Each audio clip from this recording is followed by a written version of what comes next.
Hi there summoners, GuardianE here with another live reaction and first impression video for Fire Emblem Heroes, and summer continues into July, and we've got the second summer banner of 2025 queued up. We have the silhouette tees right here. I don't know if they could have picked more obvious silhouettes for this one. And watch me be totally wrong now, right? But that first silhouette is pretty clearly Balthus. I don't think anybody else has hair like that. I think it's got to be Balthus.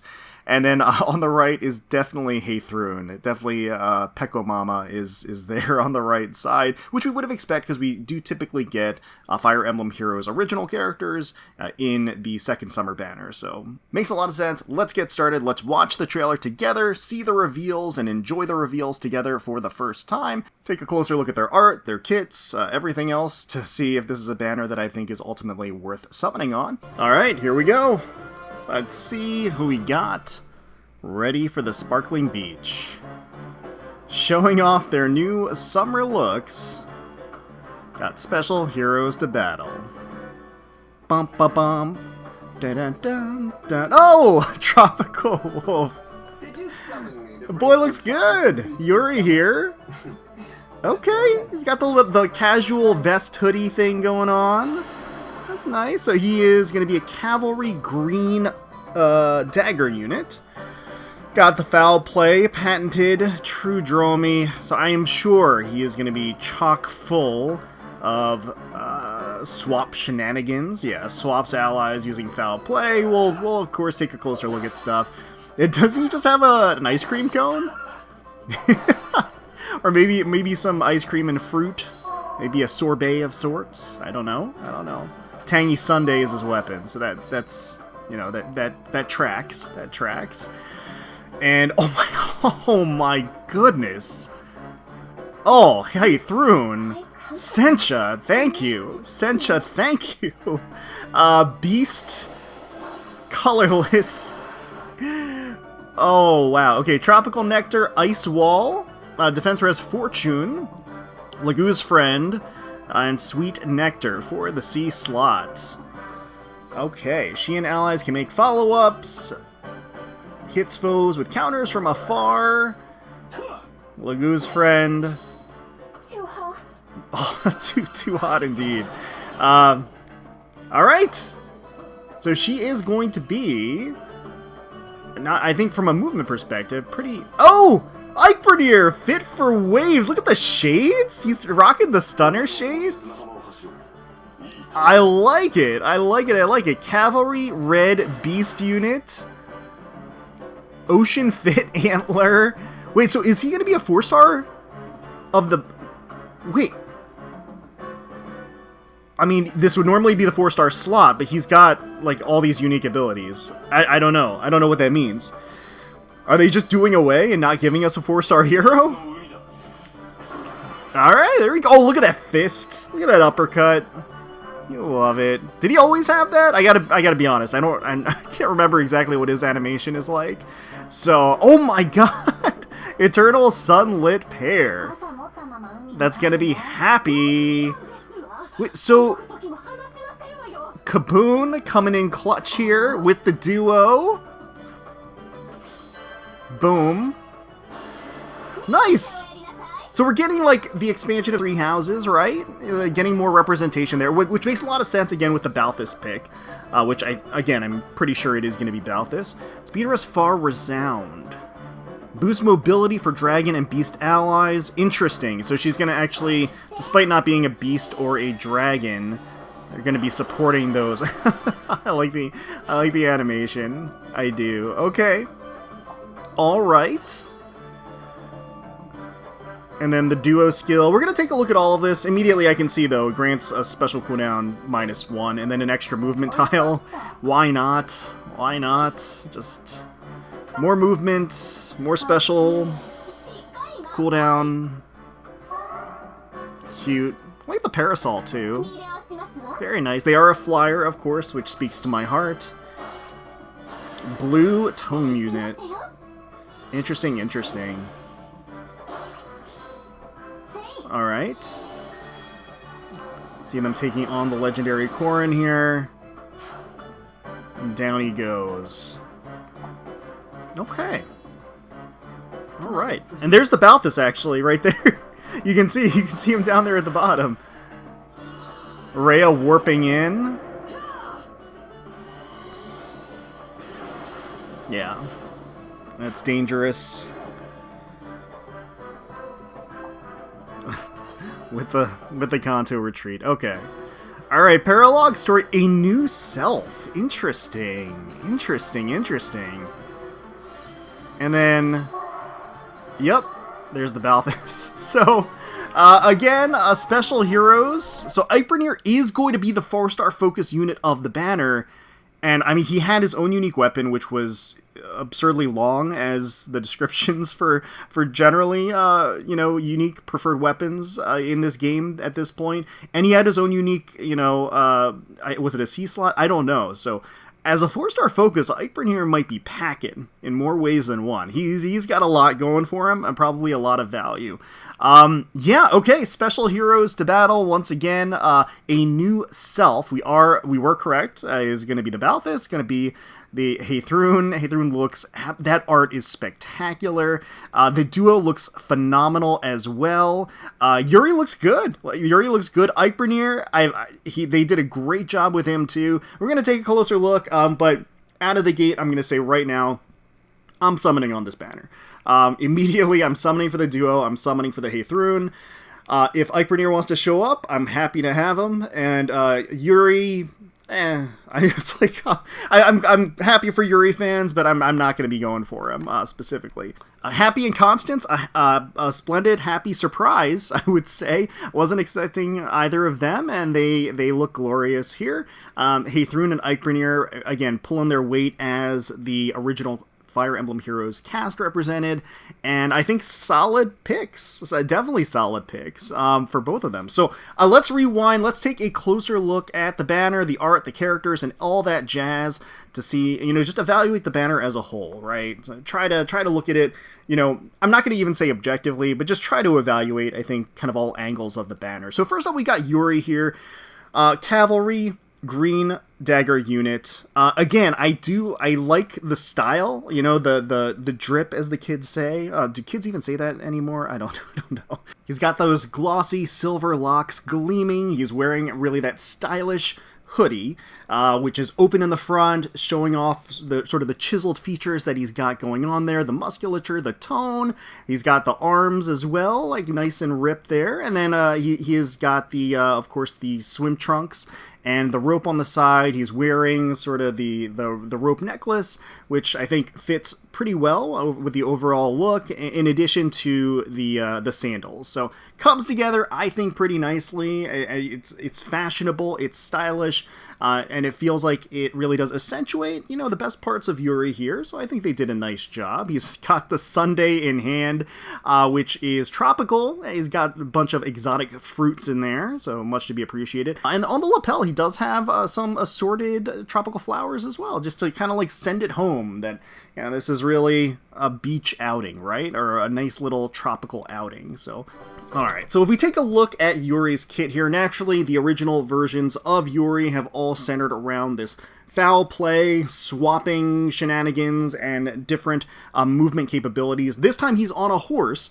so you would expect it to be amplified that much further. For 14 might, he has a green dagger unit, has a killer slaying effect. At start of turn, if after unit acts, Kanto triggers after Kanto.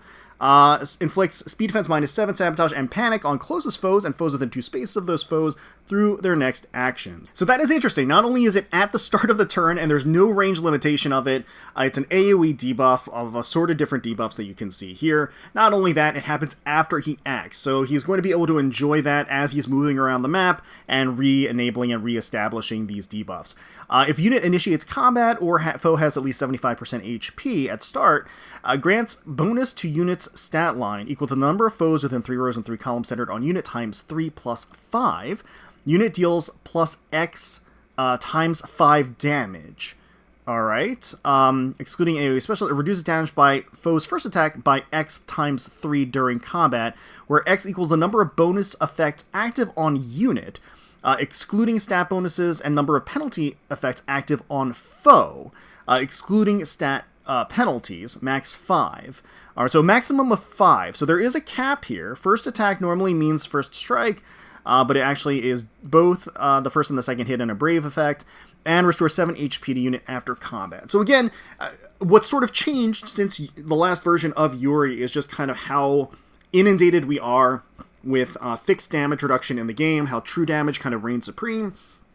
And so he does have a hard cap from his weapon on the true damage that he does. It is a max of 5 times 5. Is that basically what it is? So 25. It would seem like it's a max 25 fixed damage and max 15 fixed damage reduction, right? If unit initiates combat and foe's attack can trigger foe's special, inflict special cooldown count +1 on foe before foe's first attack. So actually a special rewind on the enemy as well. Why not?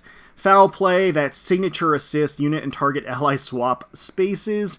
Attack speed waylay. Attack speed waylay. Okay. If unit initiates combat or number of allies adjacent to unit is less than or equal to 1, grants attack speed +8 during combat. Also, if foe's HP is 100% at the start of combat, grants an additional 2 to attack and speed, and unit deals +7 damage during combat. That is pretty good. That is pretty good, I will say. If unit initiates combat or a number of unit allies adjacent to unit, so same condition, basically, and if unit's speed is greater than foe's speed, neutralizes effects that guarantee foe's follow-up attacks and effects that prevent unit's follow-up attacks during combat. Null follow-up is built in here as well, in addition to getting the stat boost, the 7 fixed damage. Pretty darn good. I wonder if this is going to be locked. I mean, he is a cavalry unit. It would be weird to have this locked to cavalry. It might be a cavalry / flyer, potentially. A slot skill, not entirely sure. Full disarm for the B slot, so that is going to be useful, of course, in Ether raids to not only have a speed defense debuff on the enemy, but also have that ability to disable traps on the enemy side. And the True Dromi enables Kanto 2. When Kanto triggers, enables unit to use foul play on ally.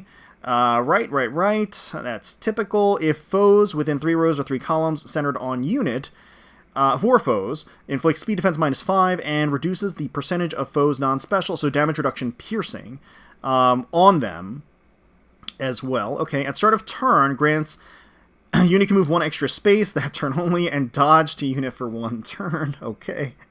So he's stacking on some additional damage reduction there. If stall is active on unit after start of turn skills trigger, neutralize, a unit can move 1 extra space on unit. Okay.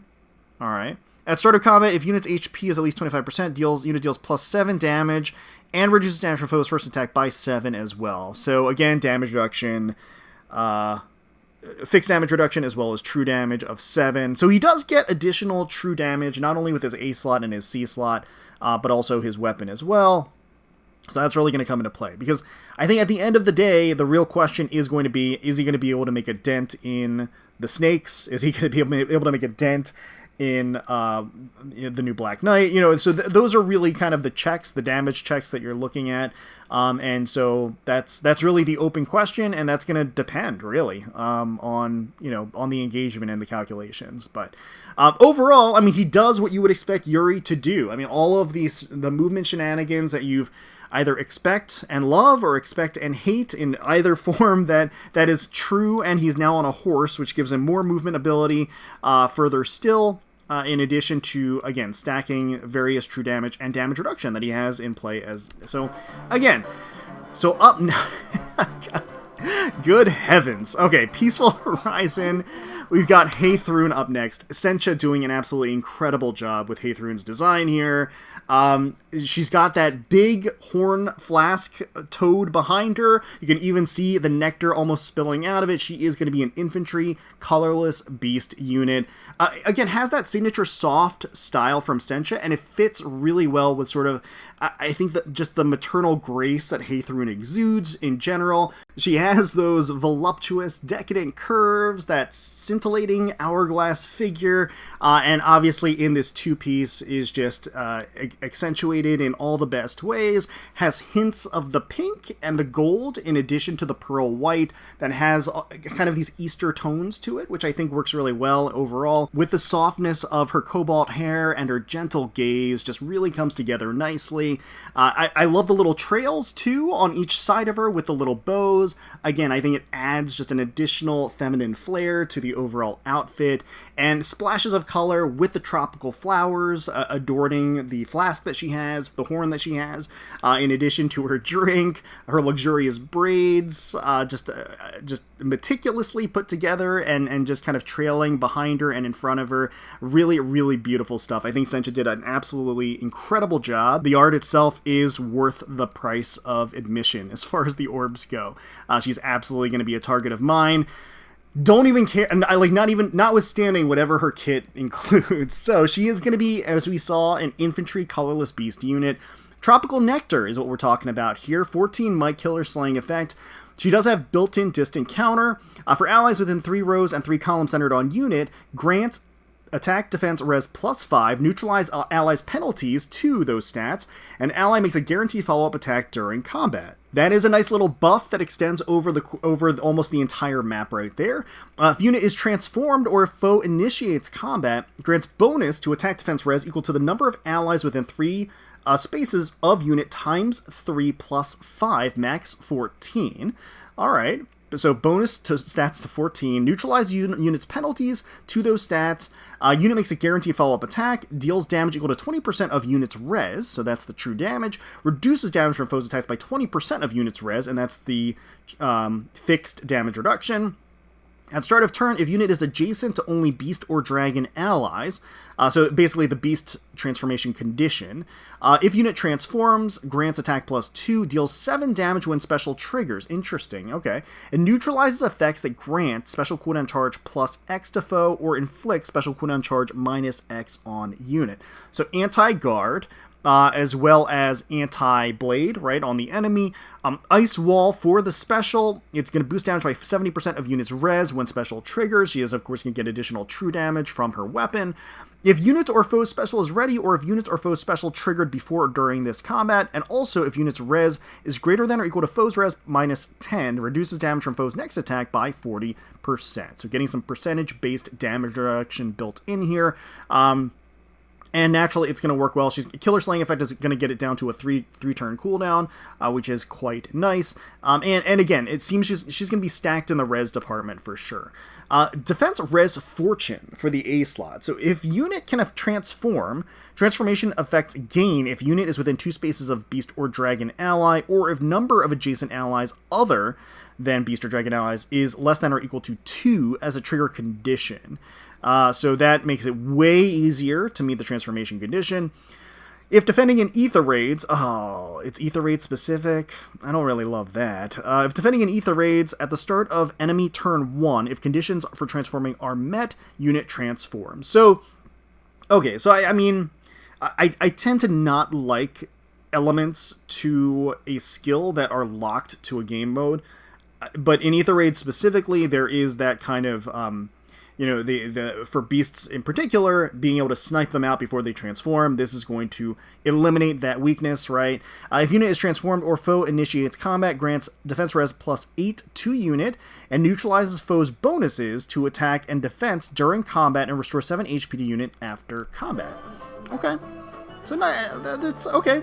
That's tanky, and there's utility in there as well. Lagoo's Friend 4, we know what that's all about. I'm kind of surprised to see Lagoo's Friend on her. I mean, it's still a stupid skill. So even though it's been a while since we've had Lagoo's Friend introduced into the game, it's still a dumb skill that probably should never have been introduced into the game. And so it's still really good. So I'm at least from the perspective of Heidrun, having proper support and proper skills, even though it's an older skill, quote unquote, especially in this day and age in Fire Emblem Heroes where everything moves at the speed of light in terms of power, it's still absurd. So so it's going to do great work there. Sweet Nectar for the C slot. Foes with range of 1 cannot move through spaces adjacent to unit. Does not affect foes with pass skills. Alright, so that is going to be Deep Wounds negation, in addition to healing, in addition to fixed damage reduction, so all really nice things to have on defensive units. If a rally or movement assist skill is used by an ally with the Divine Nectar effect active, grants another action to that ally. Right, okay, blah, blah, blah, blah, blah. If unit is within 3 spaces of an ally, grants +5 to attack, defense, res to unit. Unit deals 7 additional damage, fixed damage, and reduces damage from foes' attacks by 7 as well. Okay, alright, interesting. So, again, it all kind of comes down to how much negation damage, true damage negation, and true damage reduction, fixed damage reduction she can stack. Looks like quite a bit. I mean, just based on everything that you're kind of pulling together from all of the various skills, including Lagu's friend. So she's going to be pretty tanky. In addition to the fact that her res is probably going to be ginormous, and that is a lot of her skills and effects actually scale off of her res too. So that is that's going to be quite nice, I am sure. Nidavellir, and then there is Heidrun. Oh my god, it's just so colorful. It's such a beautiful piece of art. And yeah, I have the splash, the tropical fruit all around her, just full of vibrancy and life. The kiwis, the bananas, the grapefruits, the mangoes, just so much great stuff going on here. And then, of course, she herself looks fantastic in the midst of that cornucopia of fruit. But yeah, she looks awesome. Really, really great. Bit for waves, we have our boy Eikbyrnir here again. Rocking the stunner. I love that he has the shades on during the attacking animation. It's too good. It's too good.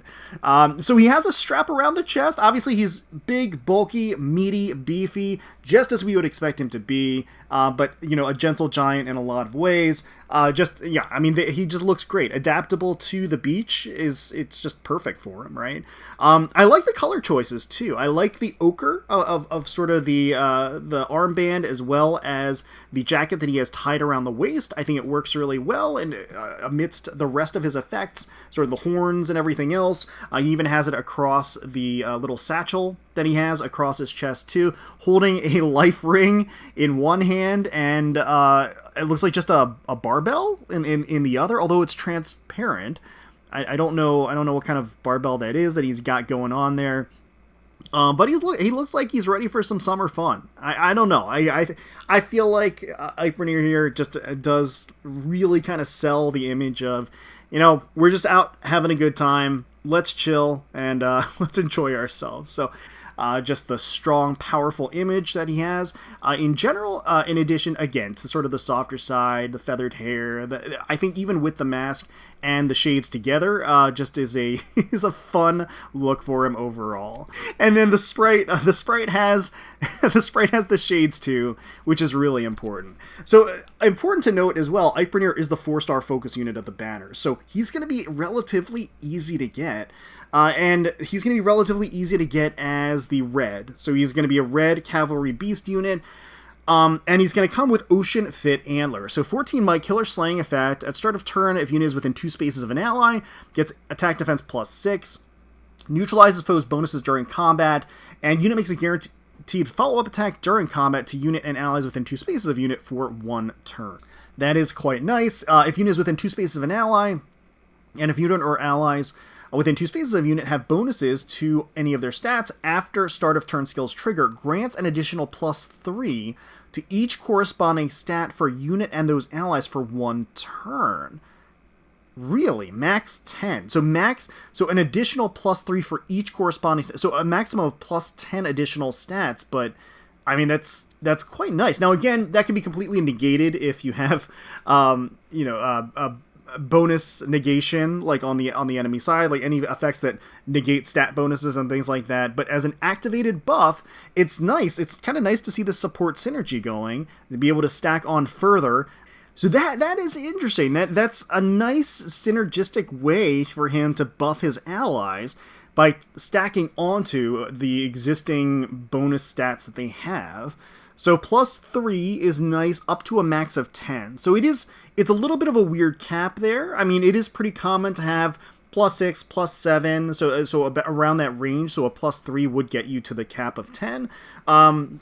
It does seem a little weird to have that cap on like a supplemental skill like this, because it doesn't look like it gives any bonus stats if they don't have any bonuses at all. Now, he already gives attack and defense +6, so he's going to give attack and defense +9, right? Just naturally, as part and parcel with the whole weapon.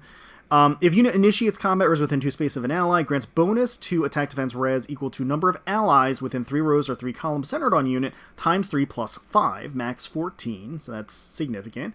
Unit deals +X damage, excluding AoE specials, reduces damage for foes attacks by 50% of X, excluding AoE specials, and grants special cooldown count -X divided by 12. What? Why? Okay. To unit before a unit's first attack during combat, X equals the highest total bonuses among units and allies within 3 spaces of unit. Highest total really? That's so arbitrary and weird. Like, it's stuff like this that makes me question, like, who's in charge of... Because, so, like, realistically, what are they trying to do here, right? They're trying to say that if, depending on the bonuses that he bestows on his allies, which by default is going to be +6, +6 to attack and defense, it's going to be 12. So 12 divided by 12 is 1, right? And then in addition to the +3 that you get for each of the stats, so it's going to be above 12, but it's going to be rounded down. So at a base level, it's going to be 12, which means you get special cooldown count -1. Right, and then, again, if we're just going by the 12 thing here, it's going to be more than 12, but let's just say it's 12. Going to be dealing 12 damage as true damage, going to be reducing damage by 6, right? So in order for it to be 24, you'd have to have, at least 8 on 3 stats, or 6 on all 4 stats, which is very doable. It's very doable to do. But, like, with this whole calculation, or whatever this is, like, why couldn't they have just said that if allies around him have a certain number of buffs, then he gets special cooldown count -1. If they have more buffs, special cooldown count -2. Like, why does it have to be this divided by 12 thing that they're trying to do here? Because, like, going forward, yeah, okay, in the future, it could be really interesting if we get a lot of, like, stackable buffs and stackable bonuses together, where you could really, like, take advantage of this. But with the pace that the game is moving, Eikbyrnir is going to be irrelevant in, like, 2 months. So, like, irrespective of, like, the rest of the kit, I'm sorry, not to derail this, but, like, I don't know. I just think stuff like that is a little bit short-sighted and silly. At start of turn, if unit is adjacent to only beasts, so the transformation condition for beasts, if unit transforms, grants attack +2, and inflicts attack defense -Y on foe during combat, where Y is the number of spaces from start to end position of whoever initiated combat, +3 max 6, okay. Also, if Y is greater than or equal to 5, reduces damage from foe's first attack by 30% during combat. Interesting.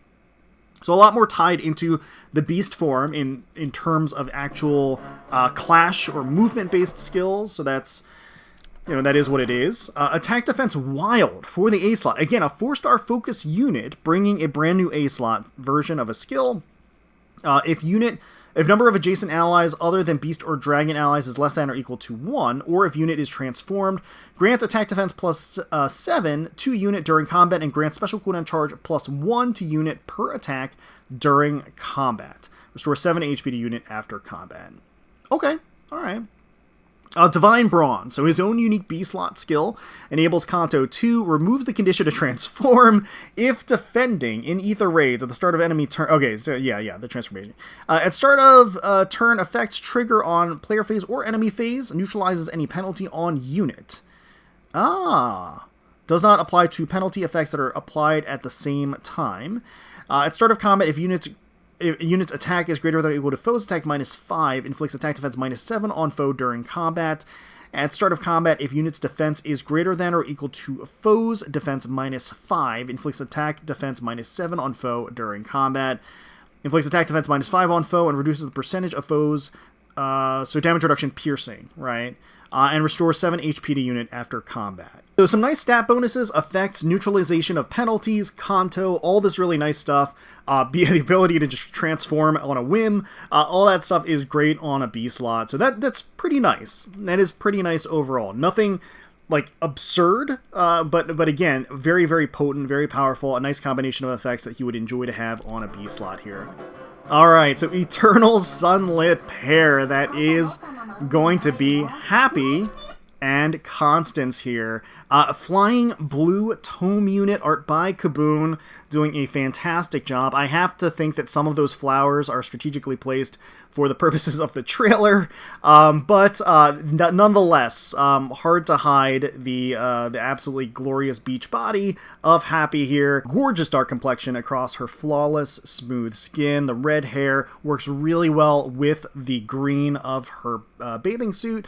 And the two-piece is extraordinary. It looks great on her, nice and strappy, with some openings on the sides, the skirt portion of it, in addition to the ring belt, the floral pattern. And again, the juxtaposition between the two, you've got Constance, obviously a lot more reserved, a lot more covered up, falls into that sort of Ojo-sama look and appeal, even has a parasol in tow as well to protect her from the sun's rays, drill hair, everything comes together really nicely, and has this like white and black effect of her outfit that feels almost formal in nature. She's wearing a one-piece, very striking nonetheless, and has the side tie long skirt tied to her hip there. Looks really great. So as a pair, I think they work really nicely together, and I think, again, Hapi in particular, in my mind, looks fantastic, and yeah, I'm definitely summoning for them. So Summer Chilling is going to be their tome. 14 might, has a killer slaying effect, and is effective against dragon and beast foes, allies within 2 spaces, and dragon and beast allies within 6 spaces of unit can move to a space within 2 spaces of unit. So that's what we saw with Rhea warping in like that, like a bat out of hell. And have we seen an effect like that specifically? Like a unit 6 spaces away can warp within 2 spaces. I mean, that creates a huge beacon for any beast or dragon allies. For dragon or beast allies, when Kanto triggers, if allies within 6 spaces of unit, ally can move to a space within 2 spaces of unit, even if that movement exceeds the Kanto distance limit. So again, we saw that when Rhea was retreating to a safe distance. At start of turn, if unit is within 2 spaces of an ally, grants special cooldown count -X to unit. X is the number of allies within 2 spaces of unit, max 2. Interesting. Grants attack speed +6, treachery, and neutralizes foes' bonuses during combat to unit and allies within 2 spaces of unit for 1 turn. Grants Kanto 1 to dragon and beast allies within 2 spaces of unit for 1 turn. So once again, they enable the Kanto effect on dragon and beast allies, and the warping effect and the beacon effect that they have for dragon and beast allies does away with any Kanto distance limitation. So the Kanto 1 is perfectly fine because they're going to be able to warp all the way across the map anyway, just by nature of the fact that they have a Kanto at all. So that's really, really powerful, makes them a really strong asset and a really powerful support for any beast team in terms of movement capability and movement shenanigans. It's a little scary because what she enables is just a ginormous warping effect and warping ability for any dragon and beast ally. The other really interesting effect is the granting special cooldown -X to unit up to 2 at the start of the turn. So that's going to be really powerful to get some insta-charge going. So the next piece, if units initiates combat or is within 2 spaces of an ally, grants bonus to unit's attack speed equal to 20% of unit's speed at start of combat +6. I mean, why was the +6 necessary? I don't know. And deals damage equal to 20% of unit's speed during combat. So there is some of the true damage element baked in there. A lot of it scaling off of the unit's speed. So they are going to be offensive oriented, very, very high on the speed quotient. If unit initiates combat, unit can make a follow-up attack before foe's next attack. Okay, alright. So we got a desperation effect built in. Why not? Blazing Light got an AoE special available. That is interesting. And it's going to be at a 3 cooldown special because of the killer slaying effect. The additional insta-charge of 2 is going to put it at a 1 turn cooldown. And I'm going to assume that she has another effect that is going to give her an additional special charge. Actually, yeah, the duo skill. Now that I'm remembering, yeah, the duo skill gives her an additional special charge. So that will give her an insta Blazing Light to deploy. Verge of Death for the A slot. which is going to be very helpful for them to have that raw stat advantage and get an additional, true damage and everything else that scales off of their speed. Neutralizing penalties to a unit's attack and speed as well. Very, very nice. Speed Res Far Resound enables Kanto Remainder min 1. Deals damage to unit as combat begins equal to 20% of X. X equals unit's max HP before entering battle minus 20. Max HP before entering battle means units' max HP excluding HP increases from legendary effects, mythic effects, bonus effects, etc. Activates only when unit... Right. Okay. Units' HP at start of combat minus current HP times 2. Max 12, min 6, excluding AoE specials. So, I don't... Okay, well, anyway. And reduces the percentage of foes non-special... Okay, so we got damage reduction piercing... by a percentage of units' HP at the start of combat minus current HP times 10, max 60, min 30. So, I mean, this could be good. The whole, like, self-inflicting damage to do this, like, HP calculation thing, I was never in love with. I don't know how good it is, at least in the context of necessarily Hapi's kit and how that's going to work. But presumably they've already tested it so that, it does absurd damage. So I'm just gonna assume that it works well with them. Speed Res Crux inflicts Speed Res minus 4 on foes within 3 rows, 3 columns, and those foes suffer guaranteed follow-up attacks during combat. So there we go. Very, very nice. Yeah, the Crux skill is always very nice. I kind of wish that we would get another variant or version or upgrade to the Crux skills. Again, because everything boils down to true damage at this point. Having like a true damage component or addition to the Crux skills, I think would be kind of nice in this day and age. But yeah, again, I think really what's potent and powerful and really telling is how they enable so much movement and versatility and capability for Beast and Dragon allies. I think that's really kind of the long and short of it. Boost mobility for Dragon and Beast allies, letting them jump up to 9 spaces ahead and retreat with Kanto. Again, simply giving them a Kanto enables so much in terms of their... Alright, so the duo skill, again, grant special cooldown count minus 1 to unit. We kind of peeked at that. We knew that was coming, and that does work perfectly with her special to allow her to get an insta-charge to their AoE special. Also grants unit can move 1 extra space that turn only and incited to unit for 1 turn, and once used duo skill cannot be activated again right away. Every 3rd turn it will refresh. Alright, so once again, let's kind of see this in action, might as well. So yeah, 1 turn cooldown, right? And then as soon as they use their duo skill, there we go. Nice little pose. Gets that insta-charge, right? And an additional movement tile. Able to fly right in. Use that special. AoE. Lots of damage. Self-inflict. Yeah. There we go. And with the resound, and then the attack. There we are. Alright, so once again, Paralog Story, a new self. We've got so much going on here. And everybody, of course, is going to get a free Balthus for their troubles, which is nice. And starting on the 8th of July and going for an entire month, it is going to be concurrent with Summer Banner 1. So both Summer Banners are going to be live for the month of July. Eikbyrnir are going to be the 4-star focus unit. The duo is going to be on blue, even color distribution across.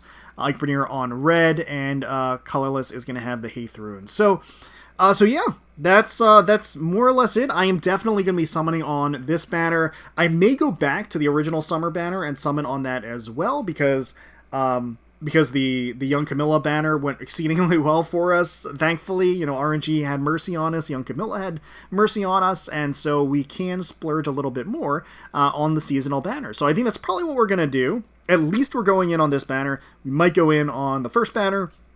If I do, I'm going to put it all in one video. But let me know down below what you think about the units as a whole. I think, generally speaking, like, is this a must summon? No. No, I don't think... I mean, what I will say is that the duo enables things with beasts and dragons that you wouldn't otherwise be able to do. And so that there is that fun factor there. And that additional movement is going to be really tricky for something like Aether Raid's defense and things like that. Like, it's going to be... Those movement-based shenanigans are going to be quite scary, especially when you have somebody like the snakes that can just teleport in, when you have Heidrun that can teleport in, Eikbyrnir, like you have all of these really powerful beast units and dragon units that can just warp in from all the way across the map. That is pretty scary. So I feel like that's one of the bigger, I think, takeaways from this. Are the rest of them going to be game changers? Probably not. They're going to be powerful in their own right. But again, from my perspective, it's not really about that. And from my perspective, it's about the characters and the art. And I think they did a phenomenal job with this set of characters. So we're going to go in. Certainly let me know down below what you think about the banner as a whole, the character selection, the art, the skills. Are you going to be summoning on this banner? If you are, best of luck to you. Hopefully you get everybody that you're looking for. And let me know if you guessed the characters correctly. I think everybody probably did.